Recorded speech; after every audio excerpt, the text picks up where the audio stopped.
नमस्कार, एक बार फिर से स्वागत है आपका विनोद फॉर केमिस्ट्री के इस ऑनलाइन प्लेटफॉर्म के ऊपर। प्रीवियस एपिसोड के अंदर हमने जो तीसरा एपिसोड पढ़ा था उसके अंदर किसी भी अभिक्रिया के रेट को जो प्रभावित करने वाले कारक थे उन कारकों में पहले कारक की चर्चा कर रहे थे हम। पहला कारक था अभिकारकों की सांद्रता। अभिकारकों की सांद्रता जो प्रभावित करने वाला कारक है उसके अंदर हमने एक नियम पढ़ा था, वेग नियम, और उस वेग नियम के तहत हमने वेग समीकरण बनाना हमने सीखा था। किसी भी अभिक्रिया का वेग समीकरण कैसे हम बनाएंगे, और साथ में उसके अंदर एक वेग व्यंजक आया था जिसको विशिष्ट अभिक्रिया वेग बोलते हैं। उसके मात्रक की भी हमने चर्चा की थी जो कि इंपॉर्टेंट था, जो मात्रक के का था। आज हम उसी वेग समीकरण जो हमने प्रीवियस एपिसोड के अंदर बनाना हम सीखें, उसी वेग समीकरण पर कंपटीशन एग्जाम के अंदर, बोर्ड एग्जाम के अंदर या सीबीसी, आरबीसी किसी भी बोर्ड एग्जाम के अंदर किस टाइप के क्वेश्चन पूछे जाते हैं और उनको कैसे आपको सोल्व करना है। ठीक है, पहला क्वेश्चन देखें आप। पहला क्वेश्चन है अभिक्रिया M1A प्लस में M2B से उत्पाद बन रहा है। इसके लिए A की सांद्रता को दोगुनी करने पर, ध्यान दें A की सांद्रता है वो क्या की गई है, डबल की गई है। तो अभिक्रिया की दर जो है वो कितने गुना हो जाती है, 4 गुना बढ़ जाती है अभिक्रिया की दर। कब? जब हम केवल A की सांद्रता में को 2 गुना कर रहे हैं तो अभिक्रिया की दर कितने गुना बढ़ रही है, 4 गुना बढ़ रही है। लेकिन अगर B की सांद्रता को 2 गुना करके देखा तो अभिक्रिया की दर पर कोई भी फर्क नहीं पड़ा।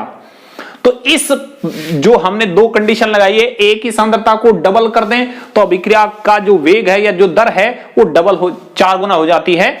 और अगर B की सांद्रता को हम डबल कर रहे हैं तो अभिक्रिया के वेग पर किसी भी प्रकार का इफेक्ट नहीं पड़ रहा है। ठीक है, तो इस कंडीशन के अंदर हमें क्या ज्ञात करनी है, वेग समीकरण ज्ञात करनी है, और क्या ज्ञात करनी है, अभिक्रिया की कोटि ज्ञात करनी है। 2 चीजें हमें मोस्ट इंपोर्टेंट ज्ञात करनी है, एक वेग समीकरण। अगर हमें वेग समीकरण निकालना आता है तो अभिक्रिया की कोटि में कुछ भी नहीं है।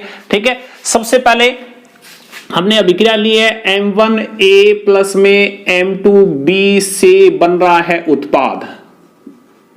क्लियर है? ठीक है, यहां M1 और M2 जो हमने लगा रखे हैं A और B के आगे, ये किसी अभिक्रिया के स्टोइकियोमेट्रिक कोएफिशिएंट है, रस समीकरण मिति गुणांक है। अब देखें इसकी वेग समीकरण बनानी है, यहां कोई संख्या नहीं लिखी हुई, M1 और M2 लिखा हुआ है। ठीक है, यहां अगर संख्या 2, 4 लिखी होती तो थोड़ी सी अभिक्रिया के अंदर अलग बात होती है, लेकिन इनको देख के हमें लिखना है। देखो R बराबर K A की पावर B की पावर, देखें A की पावर वैसे डायरेक्ट लिखूं तो मैं M1 है, और यहां B की पावर डायरेक्ट लिखूं तो M2 है। लेकिन हमें इस अभिक्रिया में पता नहीं है अभी तक कि यह अभिक्रिया सिंपल है या अभिक्रिया कॉम्प्लेक्स है। अगर मुझे ये पता होता तो मुझे ये पता चल जाए कि यह अभिक्रिया सिंपल है, तो सिंपल अभिक्रिया होती तो मैं M1 इसकी पावर में लिखता और M2 इसकी पावर में। लेकिन अभिक्रिया के बारे में मुझे कुछ भी पता नहीं है, इसलिए उस कंडीशन में आप अपनी मर्जी से X और Y लिखेंगे। हमें इस अभिक्रिया के अंदर जो हमने इक्वेशन लिखी है, इस इक्वेशन के अंदर X और Y का मान ही हमें फाइंड आउट करना है बस। केवल जैसे ही हमें X Y का मान मिल जाएगा, इसका मतलब हमें क्या मिल गई, वेग समीकरण मिल गई। उसके बाद हमें क्या मिल जाएगा, अभिक्रिया की कोटि मिल जाएगा। वेग समीकरण बनाने का फॉर्मेट ये बता दिया आपको, ये प्रीवियस एपिसोड को देखना, ये बनाने का तरीका बता चुका हूं मैं। ठीक है, अब देखें क्वेश्चन के अकॉर्डिंग हम कंडीशन लगा रहे हैं प्रश्नानुसार। क्वेश्चन ये कह रहा है, पहली कंडीशन लगाएं। पहली कंडीशन ये है कि A की सांद्रता को 2 गुनी करने पर दर 4 गुना हो जाती है। ठीक है, ध्यान दें, ये समीकरण नंबर 1 है। इस समीकरण नंबर 1 के अंदर पहली कंडीशन ये लगाएं, A की सांद्रता को डबल करें। देखें कि A की सांद्रता को क्या करना है, 2 से गुणा करना है, यानी डबल होगी। ठीक है, 2 गुणा, यानी A की सांद्रता को 2 गुणा करना है। ऊपर पावर X है और यहां क्या है, B की पावर Y है। जब A की सांद्रता को 2 गुणा किया जाता है तो दर 4 गुना हो जाती है। अभिक्रिया का वेग कितने गुना बढ़ जाता है, 4 गुना। यानी जो पहले था उसका 4 गुना वेग कर दिया हमने, इस R को 4R लिख दिया क्योंकि वेग 4 गुना हो गया। कब? जब ये कंडीशन लगाई। क्लियर है? यानी पहली कंडीशन लगाई है, A की सांद्रता को हमने डबल किया तो अभिक्रिया की दर कितने गुना बढ़ गई, 4 गुना बढ़ गई। अब देखें ये 4R बराबर K, जिस संख्या से हमने इस ब्रैकेट के अंदर गुणा किया, इस संख्या को पावर सहित बाहर निकाल ले। हमने इसको पावर सहित बाहर निकाला, अंदर क्या बचा है, A की पावर X और बी की पावर वाई। ठीक है, इसको मैं थोड़ा सा व्यवस्थित करके लिख रहा हूं। देखो, व्यवस्थित का मतलब है ये 2 की पावर एक्स को मैं आगे लेके आ रहा हूं और बाद में के ए की पावर एक्स और बी की पावर वाई लिख रहा हूं। क्लियर है? अब देखें, इस 2 के बाद जो आगे कंडीशन दिखाई दे रही है, या आगे जो वैल्यू दिखाई दे रही है, जो मैं इसको कवर कर रहा हूं, ये वैल्यू समीकरण नंबर 1 के इक्वल है। देख सकते हैं आप, समीकरण नंबर 1 में ये था के बराबर आर बराबर के ए की पावर एक्स और बी की पावर वाई। यानी ये इतना जो ब्रैकेट में लिखा है, इतना जो ब्रैकेट में लिखा है हमने, वो किसके बराबर है? आर के बराबर। इसका मतलब है मैं 4r बराबर 2 की पावर x, इस पूरे ब्रैकेट वाले का मान मैं r लिख सकता हूं।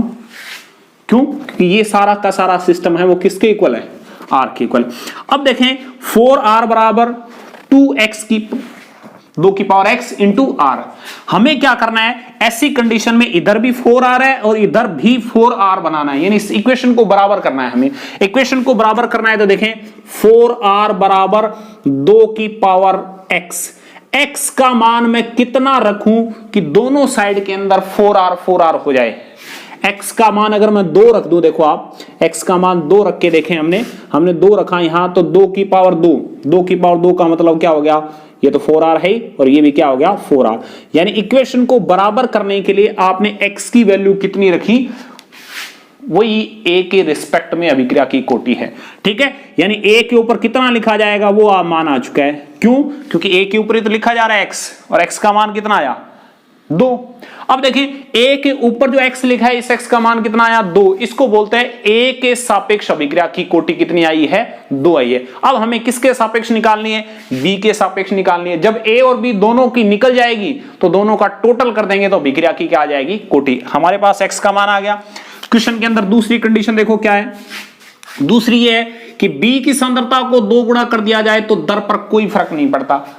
लगा दें आप कंडीशन, r बराबर के ए की पावर x, b की सांद्रता को 2 गुणा करना है केवल अब की बार। ठीक है, a में कोई चेंज नहीं करना है। दूसरी कंडीशन में a में तो हमने चेंज करके देख लिया, अलग अलग क्वेश्चन की लैंग्वेज थी। अगर दोनों में एक साथ कहता तो एक साथ परिवर्तन करते, लेकिन अलग अलग दे रखा है हमने। ठीक है, तो b की सांद्रता को क्या किया हमने? 2 गुना किया, तो अभिक्रिया के वेग पर क्या फर्क पड़ा? कुछ भी फर्क नहीं पड़ा। ये कह रहा है दर अपरिवर्तित रही, यही रह जाएगा। जिस संख्या से आप ब्रैकेट के अंदर a b या अभिकारक को गुणा करते हैं, जिस संख्या से, उसको पावर सहित बाहर खींच लें। पावर सहित बाहर निकाला, इसको पावर सहित बाहर निकाल दें, 2 की पावर y। पीछे क्या बच गया? a की पावर x, b की पावर y। ठीक है, अब देखें, ये जो रेड वाला हमने कवर किया है, ये वो समीकरण नंबर 1 के इक्वल ही है। समीकरण नंबर 1 के इक्वल है। 1 के इक्वल है तो इसका मतलब इसका मान क्या लिख सकता हूं मैं? r लिख सकता हूं। तो 2 की पावर y r। अब मुझे इधर r दिखाई दे रहा है, इधर भी r दिखाई दे रहा है, यहां 2 की पावर y दिखाई दे रहा है। हमें दोनों साइड के अंदर बैलेंस करना है, दोनों साइड में बराबर करना है। यानी r बराबर 2 की पावर y। y का मान क्या रखूं कि दोनों साइड में r बराबर r हो जाए? क्योंकि इधर भी r है तो उधर भी मुझे r ही बनाना है इसको पूरे को, क्योंकि तभी तो इक्वेशन दोनों क्या होगी? बराबर होगी। अब देखें, y का मान मैं अगर 0 रखूं, 0, 2 की पावर क्या हो गया? 0। और किसी की पावर 0 का मतलब मैथमेटिकल के अंदर वैल्यू क्या होती है? 1। यानी चाहे वो x की पावर 0 हो, चाहे वो r की पावर 0 हो, चाहे वो a की पावर 0 हो, चाहे वो b की पावर, सब की पावर 0 का मतलब क्या होता है? 1। तो r बराबर क्या बन जाएगा? r बराबर r। इक्वेशन बराबर, जैसे यहां 4r यहां r, लेकिन हमें तो y का मान निकालना था। y का मान कितना आया? 0। अब x और y का मान समीकरण 1 में रख दें। समीकरण 1 में रखेंगे, देखें, r बराबर के a की पावर कितना रख दूं? 2, और b की पावर कितना रख दूं? 0। क्लियर है? यहां तक कोई दिक्कत नहीं है। x का मान कितना आया? 2, y का मान कितना आ रहा है? 0। अब देखें, b की पावर 0 का मतलब, किसी की पावर 0 का मतलब क्या होता है? 1। यानी इसका कोई मीन नहीं रहा एक तरह से। तो r बराबर के a की पावर 2। फाइनल वेग समीकरण, पहला उत्तर हमारा ये आ गया। आंसर पूछा था वेग समीकरण, वेग समीकरण ये बनेगी भी। r बराबर k a की पावर 2। अब देखें अभिक्रिया का वेग है वो केवल किस पर डिपेंड कर रहा है, a पर ही डिपेंड कर रहा है। b की कोई भी टर्म नहीं आई वेग समीकरण में। जब b की कोई भी टर्म वेग समीकरण में नहीं आ रही है, इसका मतलब b के ऊपर अभिक्रिया का वेग है वो डिपेंड नहीं कर रहा है, a पर डिपेंड कर रहा है। उसके बाद पूछा है अभिक्रिया की कोटि। जब भी आपको पूरी अभिक्रिया की कोटि पूछी जाए तो लास्ट जब आपकी वेग समीकरण बन के आ जाए, जैसे ये आ गई, तो इसमें जो भी अभिकारक थे हमारे, उन अभिकारकों की घातें कितनी आई है, उन सभी घातों का टोटल कर दे, वो अभिक्रिया की क्या कहलाएगी, कोटि। अब देखें इसकी घात कितनी आई 2, इसकी घात कितनी आई 0, तो टोटल कितना हुआ 2। सेकंड आंसर हमारा ये हो गया। पूरी अभिक्रिया की कोटि कितनी 2। अगर व्यक्तिगत पूछे वो कहते ए के सापेक्ष अभिक्रिया की कोटि कितनी है, तो वो कह रहा है ए के ऊपर आपने कितना लिखा है वो अभिक्रिया की कोटि। बी के सापेक्ष अभिक्रिया की कोटि कितनी है 0 है। ए के सापेक्ष अभिक्रिया की कोटि कितनी है 2 है। ठीक है, तो इस टाइप के क्वेश्चन के लिए आपको वेग समीकरण बनानी आनी चाहिए, फिर हमने कैसे इसको बराबर किया है वो देखना आना चाहिए। नेक्स्ट 2 नंबर क्वेश्चन और देखें इसके ऊपर है अभिक्रिया M1A प्लस में A से उत्पाद बन रहा है। यदि A की सांद्रता को 2 गुना कर दिया जाए, सॉरी 4 गुना कर दिया जाए, A की सांद्रता को कितने गुना कर दिया जाए 4 गुना कर दिया जाए, तो अभिक्रिया की दर है वो क्या हो जाती है 2 गुना हो जाती है। और हमें पूछा क्या है वेग समीकरण। ठीक है, एक तरह से क्वेश्चन वही है, सेम पीछे जो हमने 1 नंबर अभी किया है उसकी तरह ही है। देखें सॉल्यूशन कैसे करना है, हम इसका आंसर कैसे निकालेंगे। अभिक्रिया है M1A से क्या बन रहा है बेटे उत्पाद। इसके लिए वेग समीकरण यानी वेग नियम से हम कुछ इस टाइप से भी लिख सकते हैं, वेग नियम से या दर नियम से। वेग नियम से कुछ इस टाइप से लिखा जाएगा r बराबर k। मैंने कहा भाई ये फॉर्मेट तो यहां तक तो सभी अभिक्रियाओं के लिए रहेगा, इतना r बराबर k। अब k के आगे किससे गुणा होगा, डिपेंड करेगा अभिकारक कौन सा है। अभिकारक यहां कौन है a के आगे कितना लिखा है वो चीज कुछ नहीं देखना है इस क्वेश्चन में। पावर हमें क्या लगानी है अपनी मर्जी से x, हम x का मान है वो फाइंड आउट करेंगे इसके अंदर। जैसे ही हम x का मान फाइंड आउट करेंगे तो इसका मतलब हमारे पास क्या आ जाएगी वेग समीकरण का मान आ जाएगा। तो यहां से समीकरण नंबर 1 दे दिया। अब क्वेश्चन की कंडीशन लगा दें, क्वेश्चन के अनुसार, प्रश्नानुसार। क्वेश्चन क्या कहता है कि A की सांद्रता को 4 गुना कर दिया जाए तो दर है वो कितने गुना हो जाती है 2 गुना हो जाती है। ठीक है, A की सांद्रता को 4 गुना कर रहे हैं, देखो K A को 4 से गुणा कर दें और पावर x लगा दें। जब A की सांद्रता को 4 गुना किया गया तो दर कितने गुना बता रहा है वो 2 गुना हो गई, यानी R है वो कितना हो गया 2 गुना हो गया। इक्वेशन बन गई अब। ठीक है, अभी हमने बताया कि ऐसे क्वेश्चन में ब्रैकेट के अंदर जितनी संख्या से गुणा करें उसको पावर सहित बाहर निकाल लें। हमने 4 से गुणा किया, 4 को पावर सहित बाहर निकाला तो 4 की पावर x इंटू k, आगे क्या बचा a की पावर x। क्लियर है, जो चीज ब्रैकेट में कवर की जा रही है वो समीकरण नंबर 1 के इक्वल है। k a की पावर x, k a की पावर x, इसको क्या लिख सकता हूं मैं r लिख सकता हूं। तो देखें 2r बराबर 4 पावर x r। हमने कहा 2r बराबर r, यानी दोनों को 2r करना है मुझे। अब किसी को ये दिक्कत हो रही है 2r क्यों करना है, इधर वाला देखना है हमें, तो इधर वाले के इक्वल इधर वाली टर्म को करना है। अब इधर वाली टर्म को इधर वाले के इक्वल करने के लिए देखा r का तो r कॉमन आ गया, r तो दोनों साइड में सेम है, लेकिन यहां 2 है तो यहां हमें 2 लाना है। और 4 की पावर क्या लिखा है x का मान क्या रखें कि रिजल्ट हमारे पास क्या आ जाए 2 आ जाए। ठीक है, तो देखें 4 का मैं अंडर रूट कर दूं तो क्या हो जाएगा 2, और अंडर रूट का मतलब होता है कि 4 की पावर आपने 1/2 लिखी है। 4 की पावर 1/2 लिखूंगा तो रिजल्ट क्या आएगा 2। अंडर रूट का मतलब ही क्या होता है 2 होता है। ठीक है, ऐसे सीधा लिखा हो तो 4 की पावर 1/2 का रिजल्ट क्या होगा 2। इसका मतलब x का मान कितना लिया आपने 1/2 लिया। ठीक है, तो यहां रिजल्ट क्या आया 2। 2r क्या हो गए बराबर x का मान कितना आया 1/2। इस x के मान को समीकरण 1 में रख दें, समीकरण नंबर 1 ये है। समीकरण 1 में रखेंगे तो देखो क्या आएगा r बराबर k a की पावर 1/2। फाइनल समीकरण ये वेग समीकरण, इस अभिक्रिया की वेग समीकरण ये होगी r बराबर k a की पावर 1/2। कंप्लीट अभिक्रिया की अगर कोटि और पूछता, अभिक्रिया अगर कोटि पूछी जाती तो अभिक्रिया की कोटि का उत्तर कितना होता 1/2, क्योंकि अभिकारक एक ही है इसके अंदर a, और इस a की पावर देखनी हमें तो कितनी है 1/2।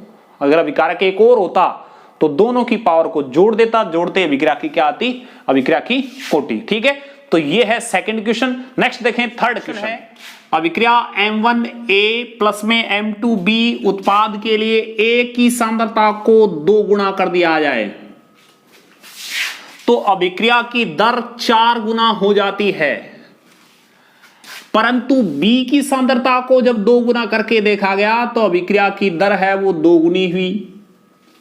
तो अभिक्रिया की वेग समीकरण और अभिक्रिया कोटि है वो ज्ञात किया।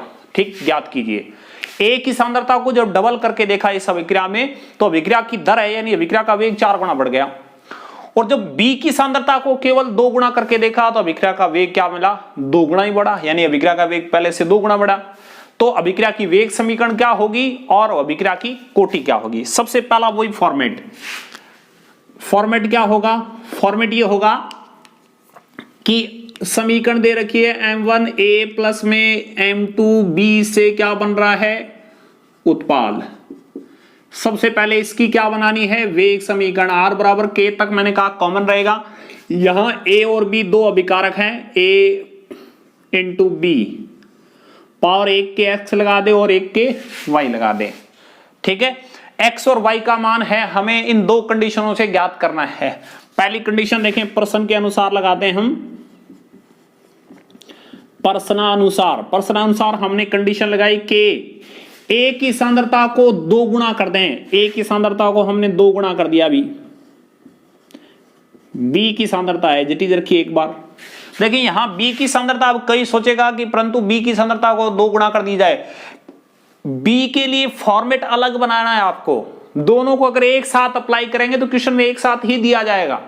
जैसा नेक्स्ट आगे चौथा क्वेश्चन देखना, मैं इसी पर लेके आ रहा हूं। तो केवल A की सांद्रता में परिवर्तन करके देखना है, तभी तो x का मान आएगा। B की सांद्रता और A दोनों की सांद्रता में एक साथ परिवर्तन कर देंगे तो आप x और y को अलग अलग डिफाइन नहीं कर पाएंगे, जो कि क्वेश्चन नंबर 4 में देखना। आप A की पावर x हो गया, B की पावर y। ठीक है, अब देखें जब A की सांद्रता को 2 गुना कर दिया मैंने तो दर कितने गुना होगी, 4, यानी R कितने गुना हो गया, 4। वही सेम तरीका, जिस संख्या से हमने गुणा किया उसको पावर से ही तो बाहर निकाले में 2 की पावर x के A की पावर x और B की पावर y हो गया। क्लियर है, यहां 4R हो गया। ये जो कवर कर रहे हैं वो कवर करने वाला समीकरण 1 के इक्वल है। हमने इसको समीकरण नंबर 1 दे दिया, इस समीकरण 1 के इक्वल है। वही सेम जो पीछे 2 क्वेश्चन में हम पढ़ के आए हैं वही बात। इस पूरे को क्या लिख सकता हूं मैं, R लिख सकता हूं। तो 4R बराबर 2 की पावर x R। x का मान क्या रखें कि दोनों समीकरण 4R 4R हो जाए, यानी ये तो 4R है, इसको भी 4R बनाना है। तो x का मान अगर मैं 2 रख दूं तो 2 की पावर 2 का मतलब क्या हो गया, 4। x का मान हमने क्या रखा, यहां पर 2 रखा, तो x की वैल्यू हमारी आ चुकी है, यानी A के सापेक्ष अभिक्रिया की कोटि है वो क्या है, हमें मिल चुकी है। इसी तरह दूसरी कंडीशन लगाओ अब, परंतु B की सांद्रता 2 गुणी करने पर दर भी क्या हो जाती है, 2 गुणी हो जाती है। R बराबर K, A की पावर x और B की सांद्रता को 2 गुणा किया गया। अभी अब की बार A में कोई छेड़खानी नहीं करेंगे, एक के लिए हमने निकाल के देख लिया। B की सांद्रता को 2 गुणे किया तो दर भी कितने गुणा होगी, 2 गुणा होगी। तो 2R बराबर जो जिस संख्या से हमने गुणा किया उसको पावर सहित बाहर निकाल ले, बाहर निकाल लिया। अभी K A की पावर x और B की पावर y। 2R बराबर 2 की पावर y, यहां से लेकर यहां तक इक्वेशन नंबर 1 के इक्वल, ये इक्वल इसके है जो हमने लिखा है। अभी इसको क्या लिख सकता हूं मैं, R। y का मान कितना रखूं कि दोनों साइड में 2R 2R हो जाए, ये भी 2R और ये भी 2R। y का मान कितना रखा है हमने, 1 रखा है। x का मान कितना आया, 2। x और y का मान समीकरण 1 में रखेंगे हम, तो फाइनल रिजल्ट क्या होगा, देखो r बराबर k, a की पावर 2 और b की पावर 1। पहला आंसर ये हो गया आपका। वेग समीकरण जिसको हम पूछ रहे थे, r बराबर k, a की पावर 2, b की पावर कितनी है 1। अब मैं व्यक्तिगत पूछूं कि a के सापेक्ष अभिक्रिया की कोटि कितनी होगी, तो आपको a के ऊपर पावर चेक करनी है। a के सापेक्ष अभिक्रिया की कोटि कितनी है 2, b के सापेक्ष अभिक्रिया की कोटि कितनी है 1। अगर इन दोनों अभिकारकों की जो घातें हमने लिखी है उन घातों को जोड़ दिया जाए, यहां कितना है 2 और यहां कितना है 1, तो दोनों को जोड़ने के बाद जो अभिक्रिया का रिजल्ट आएगा, सॉरी जो अभिक्रिया की कोटि आएगी वो कितनी हो जाएगी, वो हो जाएगी 3। व्यक्तिगत पूछे तो बता दिया, जिसका पूछे उसके ऊपर कितनी पावर आई है वही उसका उत्तर है। लेकिन पूरी अभिक्रिया का पूछे तो जो भी अभिकारक दे रखे हैं उन सभी की पावर या उन सभी की घातों का योग कर दें, योग करते ही संपूर्ण अभिक्रिया की क्या आ जाएगी, कोटि आ जाएगी। ठीक है, नेक्स्ट देखें क्वेश्चन नंबर 4 है अभिक्रिया M1A प्लस में M2B से क्या बन रहा है, उत्पाद बन रहा है। के लिए A व B दोनों की सांद्रता को 2 गुना किया जा रहा है। ध्यान दें इस क्वेश्चन के अंदर A और B दोनों की सांद्रता को एक साथ ही अप्लाई करना है। अब की बार A व B दोनों की सांद्रता को 2 गुना कर दिया जाए तो अभिक्रिया की दर 4 गुना हो जाती है। तो अभिक्रिया की कोटि ज्ञात कीजिए। ऐसे क्वेश्चन में जब दोनों की सांद्रता में एक साथ परिवर्तन करना हो, जब दोनों की सांद्रता में एक साथ परिवर्तन करना हो तो उस समय उस क्वेश्चन के अंदर अभिक्रिया की वेग समीकरण हम ज्ञात नहीं कर सकते। ये आपको ही पता चल जाएगा। अभी आपके सामने क्वेश्चन में केवल क्या ज्ञात कर सकते हैं, अभिक्रिया की कोटि। देखें कैसे, अभिक्रिया है M1A प्लस में M2B से क्या बन रहा है, उत्पाद। देखो वेग समीकरण क्या बनी, R बराबर K, अभी यहां तक सभी में सेम रहेगा, बार बार बता रहा हूं मैं, A की पावर X और B की पावर Y। समीकरण नंबर 1। क्वेश्चन जो कह रहा है वो कंडीशन लगा दें हम, ठीक है, प्रश्नानुसार जो क्वेश्चन की लैंग्वेज है उस लैंग्वेज को इस फॉर्मूले में सेट कर दें।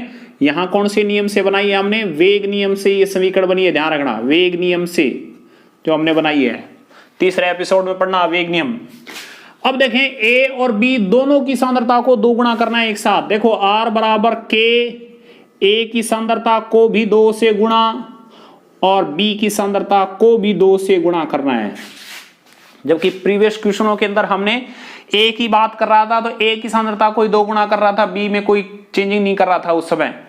जब B की बात कर रहा था तो मैं A में कोई चेंज नहीं कर रहा था। लेकिन अब की बार यह कह रहा है दोनों को एक साथ अप्लाई करके आपको क्वेश्चन को सॉल्व करना है। A की सांद्रता और B दोनों की सांद्रता को 2 गुना कर दिया जाए तो अभिक्रिया की दर कितने गुना हो जाती है, 4, यानी ये 4 गुना होगी भी। 4R बराबर K से पहले देखो मैंने कहा पावर जो संख्या आपने गुणा में लगाई है उसको पावर सहित बाहर निकाल दें। 2 की पावर X एक बार ये निकाल ली, यहां से 2 की पावर Y गुणा में ध्यान रखना। ये आगे क्या बचा, A की पावर X और B की पावर Y। क्लियर है, यहां तक कोई दिक्कत नहीं है। नेक्स्ट देखें 4R बराबर 2 की पावर X और 2 की पावर Y, आधार समान है दोनों के, यानी जो X पावर है उसका भी आधार 2 है, Y जो पावर में लिखे उसका भी आधार क्या है, सेम है।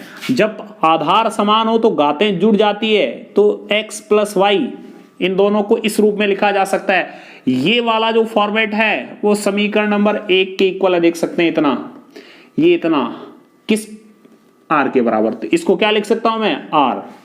अब देखें 4R बराबर 2 की पावर क्या है, X प्लस Y है। X प्लस Y दोनों का टोटल कितना लिखूं कि यहां भी 4R हो और यहां भी 4R आ जाए भी। आप देखो कितना लिखें, इस 2 की पावर है X plus Y, X plus Y को कितना लिख दें हम, 2 लिख दें दोनों का टोटल, तो 2 की पावर 2 कितना हो गया, 4, यानी X प्लस Y दोनों का टोटल क्या आ गया, 2 आ गया। ठीक है, यहां देखें समीकरण, ये वेग समीकरण है हमारी। अब इस वेग समीकरण में हमने कहा था जब अभिक्रिया की कोटि पूछी जाए तो आप X और Y का मान जोड़ दें। X और Y का मान ही तो हमारा टोटल आया है, आंसर क्या आया, 2। अब देखें क्वेश्चन ये था X और Y का मान 2 आया है, लेकिन इसमें यह डिफाइन नहीं हो पा रहा है कि X की वैल्यू 1 है और Y की वैल्यू 1 है, ऐसा कुछ नहीं है अभी। हमने तो कहा टोटल 2 आ रहा है। अब टोटल 2 कैसे ही आ सकता है, इसका आधा मान हो, इसका 1.5 हो तो टोटल 2 हो सकता है। ठीक है, इसका 1/4 हो, इसका 1 से ही 3/4 हो तो भी 2 हो सकता है। इसका मतलब x और y का मान हम फाइंड आउट नहीं कर सकते अलग अलग, हमने टोटल ज्ञात कर लिया। और किसी अभिक्रिया की वेग समीकरण बनाने के बाद घातों का जो टोटल होता है वो तो क्या होती है, अभिक्रिया की कोटि। तो ऐसे क्वेश्चन में क्या ज्ञात नहीं कर सकते, वेग समीकरण हम फाइंड आउट नहीं कर सकते। अगर फिर भी अगर ऐसा क्वेश्चन दिया जाए और वेग समीकरण बनानी हो तो क्वेश्चन में एक लैंग्वेज और जोड़ेगा वो। ठीक है, एक लैंग्वेज तो यही है जो हमने लिखी है, फिर दोनों में से किसी एक की सांद्रता में परिवर्तन और देगा क्वेश्चन के अंदर। यहां तक तो है 4 गुना हो जाती है, उसके बाद ये लिखेगा, लेकिन केवल एक ही सांद्रता में परिवर्तन 2 गुना किया गया, यानी एक ही सांद्रता को 2 गुना किया गया तो अभिक्रिया की दर है वो 2 गुना v। तो वेग समीकरण बताइए। यानी अगर यहां दोनों के एक साथ सांद्रता में परिवर्तन दे रखा है और क्वेश्चन के लास्ट में वो ये कह दे a और b दोनों में से किसी एक का व्यक्तिगत ये कह दे कि a की सांद्रता को 2 गुना किया गया, या फिर b को अलग से अकेला बोल दे कि b की सांद्रता को 2 गुना किया गया, तो अभिक्रिया की दर है वो 2 गुनी होगी। तो अब बताइए वेग समीकरण क्या होगी और अभिक्रिया की कोटि तो हम ज्ञात कर सकते हैं। क्यों? क्योंकि अगर हमें a की सांद्रता में परिवर्तन अलग से और दिया जा रहा है तो a की सांद्रता में परिवर्तन होगा तो हम उससे क्या ज्ञात कर लेंगे, x ज्ञात करते ही मैं मान यहां रखूं x का, तो हमें मान किसका मिल जाएगा, y का, यानी दोनों का अलग अलग मान मिल जाएगा। जैसे ही अलग अलग मान मिलेगा तो हम वेग समीकरण बना सकते हैं। तो ध्यान रखें, जब a और b दोनों की सांद्रता में एक साथ परिवर्तन किया जा रहा है तो उस समय हम वेग समीकरण ज्ञात नहीं कर सकते, केवल अभिक्रिया की कोटि ज्ञात कर सकते हैं। और दूसरी, a के सापेक्ष कितना ऊपर लिखा जाएगा, b के सापेक्ष ऊपर कितना लिखा जाएगा, इस चीज को हम फाइंड आउट नहीं कर सकते। ठीक है, तो इस टाइप के क्वेश्चन है वो वेग नियम या दर नियम के ऊपर पूछे जाते हैं। आज के लिए इतना ही, घर पर रहें, सुरक्षित रहें, धन्यवाद।